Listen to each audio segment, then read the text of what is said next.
All right, all right, all right, all right. It is now that time to talk a little bit of boxing, and it has been, holy crap, an eventful week in boxing. There is no other way to really say it, because when you look at the title of this segment, for everybody who is paying attention, it's called "Did That Just Happen?" Because I can't believe some of the stuff that we just witnessed in the world of boxing, and is probably going to be a precursor for some of the stuff um, coming up very shortly. We're going to get right to that. But first, let me introduce the man of the hour, the Tower of Power, too sweet to be sour, and can't figure out how to work his camera on his phone. But that's okay. We love him anyways. He is our pugilist from across the pond, one Mr. Steve Swift. How are you today, sir?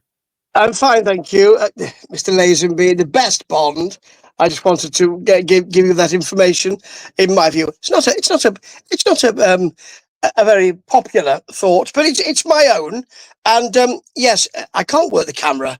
I can make your back crack and your though. I think you'll find. But apart from that, I can't work the camera. It's a very difficult situation. I mean, at my age, I'm a bit Jurassic, so that I even have a camera rather than a quill and ink is something very, very special for me. The Lazenby thing is a debate. I guess you could say a lot of people, I don't know. Is it generational, do you think, though? You know what I mean? I guess so. I mean, I'm a big Bond fan, and I'm one of the only people. I think there are only two of us in the world who actually regard Mr. L as being the best Bond. It is my favourite. On Her Majesty's Secret Service is my favourite movie, and I can talk, Bond movie, and I can talk for many, many hours about why that is. And if you ever want to get off to sleep, that could be a good thing to do. And see, I was very much more of a Sean Connery as Bond. I mean, because what else was your choice as a child? For myself, what else was your choice as a child for myself? Roger Moore. I mean, where are we going with it? Well, the thing is, more is dapper and winking, and I quite like that. Is a different kind of. I mean, by the 70s, you've got that sort of post-irony, irony thing coming in. I mean, I prefer Connery to Moore, but there were some very good films in the Moore canon. I mean, but Timothy Dalton for me, shame he only did two. That second one's a bit weak. License to Kill, bit weak. But the less said about Pierce Brosnan, the better. Although he's a lovely bloke, apparently, but just not quite right. Well, it's funny because all of these guys that we're talking about are obviously very British, and it comes from a long lineage of Brits playing that role of 007, right? And when we're talking lineage, that brings me to my first point of the week. We're talking about sons, as it were, this week, right? And you'll notice that one Mr. Connor Benn, son of Nigel Benn, right? A fantastic boxer in his own right, is now good to go after what did he get? A 2-year suspension or something like that? What's going on, Steve? Well, hang on. I mean, the thing is, that, by the way, superb segue, that lineage segue. But the thing is that I wonder, why have we spent 2 years, apart from it being the business of boxing, why have we spent 2 years thinking, well, actually, he did take a banned substance. Oh, actually, it now seems that maybe he didn't take a banned substance. The comments are that maybe the UK anti-doping agency, maybe UKAD didn't have strong enough argument to ban him, but it was banned. So what the hell are you talking about? I can't quite understand it. This is almost as ridiculous as the thing with the WBC and their agency saying, well, he might have had too many eggs. He might have had 460 eggs in an hour, and that probably was the reason why he was banned. I've no idea why he was banned in the first place now, because what we're actually saying is, well, he probably shouldn't have been banned anyway. It was 2 years ago, you fools. So I don't know. I've no idea. Yeah, well, it looks like, first on the hit list to jump out there, Chris Eubanks Jr. Again, another son of a great, boxer at one right? Is Chris Eubanks Jr. just barking everywhere right now? What's going on? Well, the thing is, he's towards the end of his career. He's not going to get a title. He might as well make all the money he can. Um, and really, I was a bit pissed off when they first decided this, because it wasn't about. And I've been very voluble about this on my excellent podcast. It wasn't about the gentlemen; it was about their dads. So it was about, well, we never really got the rubber match between Chris Eubank Senior and Nigel Benn. So why don't we have their sons to fight? It's almost like avatars. They might as well be on a platform somewhere with strings or something. But that was a bit odd, and I don't want to see Chris Eubank having to starve himself yet again. This is stuff that I would expect from the Furies. You know what I mean? You pass down your hatred from father to son, and this is very Hatfields and McCoys, and you know what I mean? Like the sins of the father must be blah blah. It's all crazy talk to me, Steve. Right? Yeah, yeah. At some point though, but Chris Eubank Jr., I should say, is not only is he barking at Conor Benn on this one, he's also talking about, because they were talking about the Tyson Fury, Alexander Usyk fight, where who was it? Dennis McCann tested positive, and now that fight is off. And Chris Eubank, if I'm paraphrasing, had said something along the effect of, well, I guess he took a look at the main event and realized if Tyson can do it, so can he. Chris Eubank is just firing cannons. Well, he might as well. As I said, he's not got long left in his career, and he might as well have a good time while he does it. So, it's not about a title for him now. It's about making a statement. He understands, he's always understood, in my view, the business of boxing. He has a very measured and intelligent approach to all of that, as did his father. And I understand they're not getting along at the moment.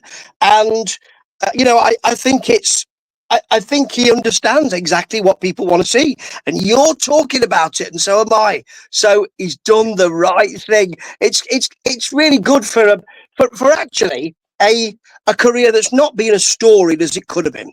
But he knows exactly what he wants, and who can blame him in this business we call show?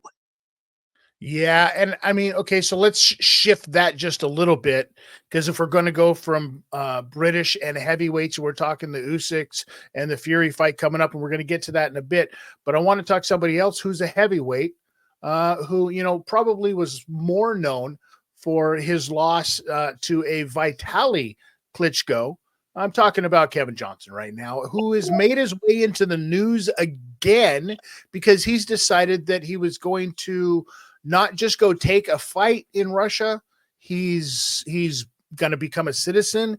He's now a serviette for the almighty Putin, as it were. What's going on with this guy?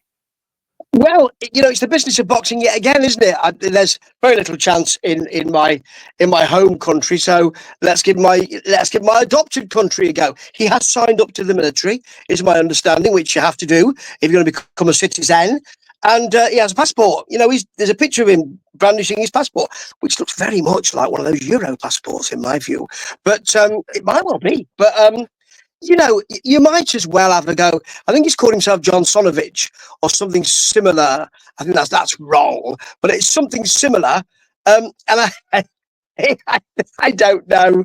I mean, it's a business move. You might as well. I suppose it's the same sort of thing as saying, well, look, Riyadh season is really big and loads of fights happen in Saudi Arabia. Why don't I just pitch my tent, even literally or not literally, next to Mr. Al Sheikh's house, and then or palace, and maybe I'll pick up some stuff. Or if I talk, Saudi Arabia up, then maybe I'll get a bit more. It's all about the business of boxing, and who can blame him?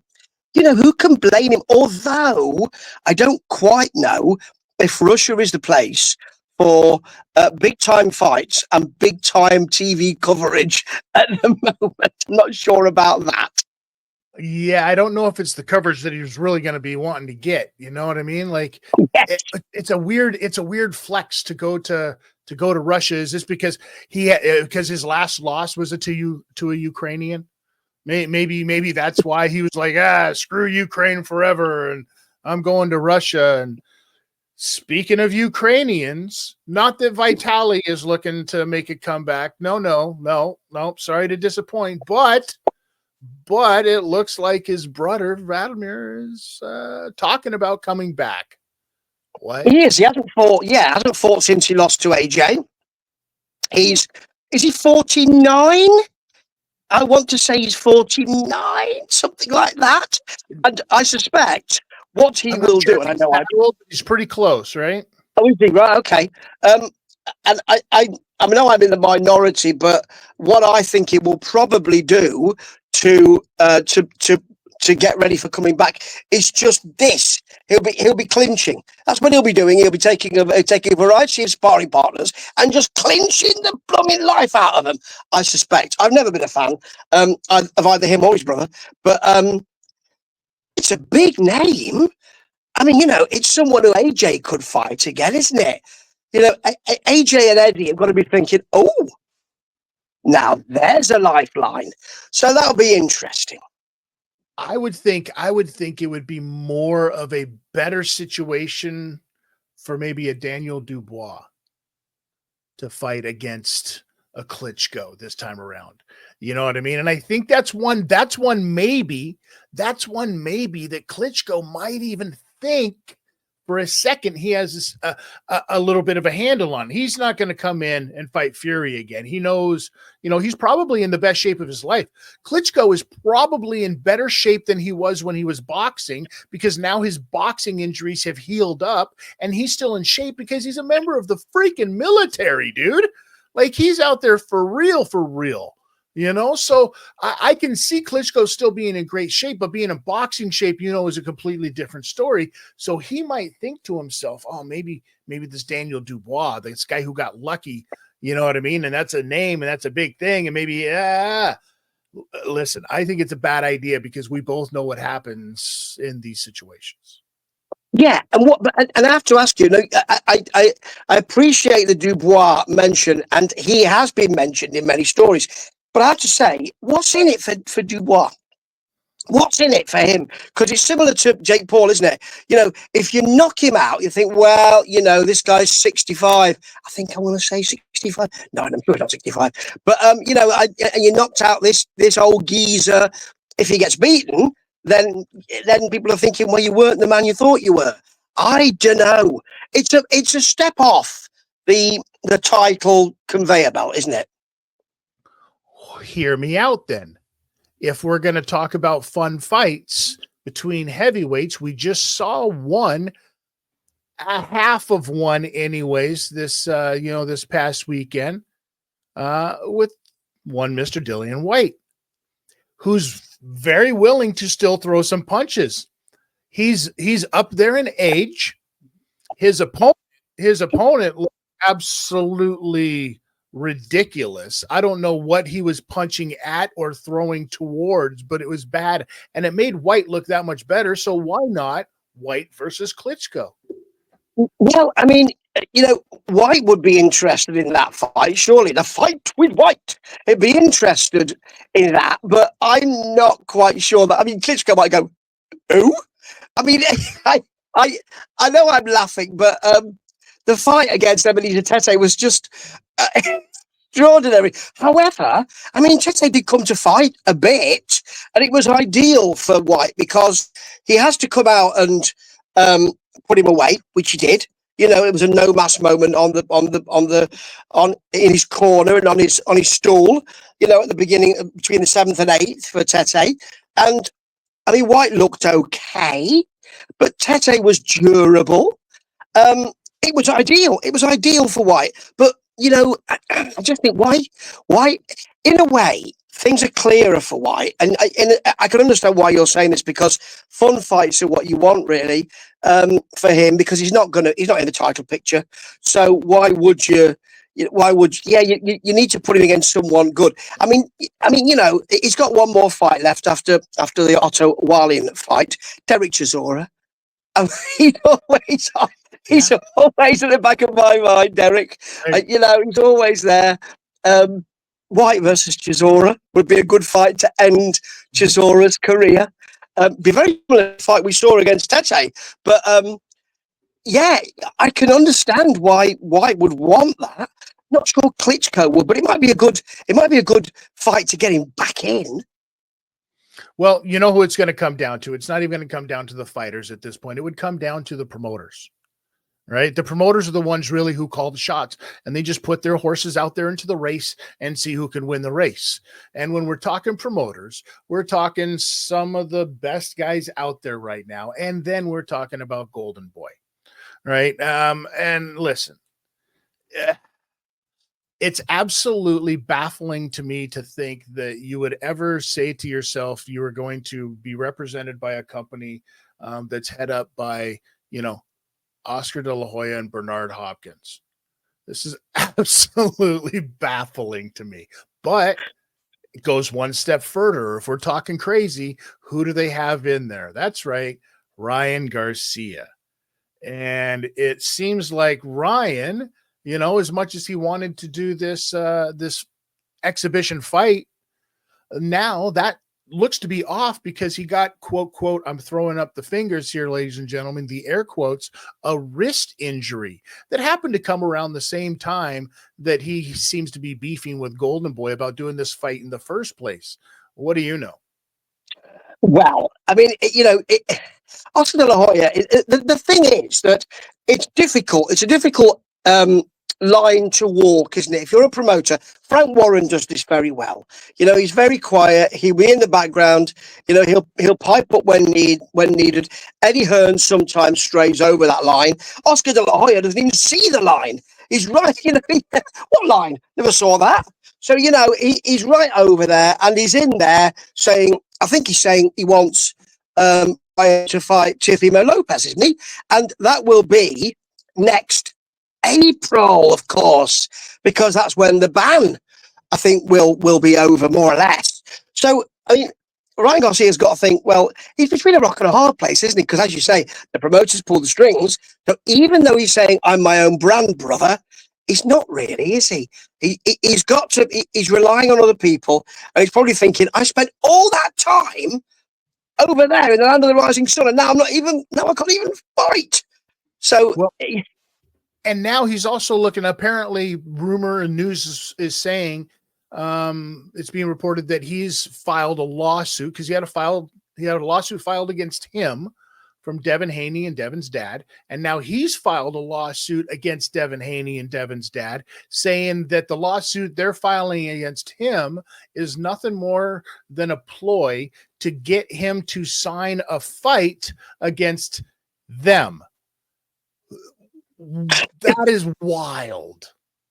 Yeah, it is, and it's ridiculous. And let me just raise one situation. One I read again about the Haney. Now I don't know much about legalities, but let me just run this past you. One of the comments in the charges that Haney and his camp is filing is battery charges. Okay, so.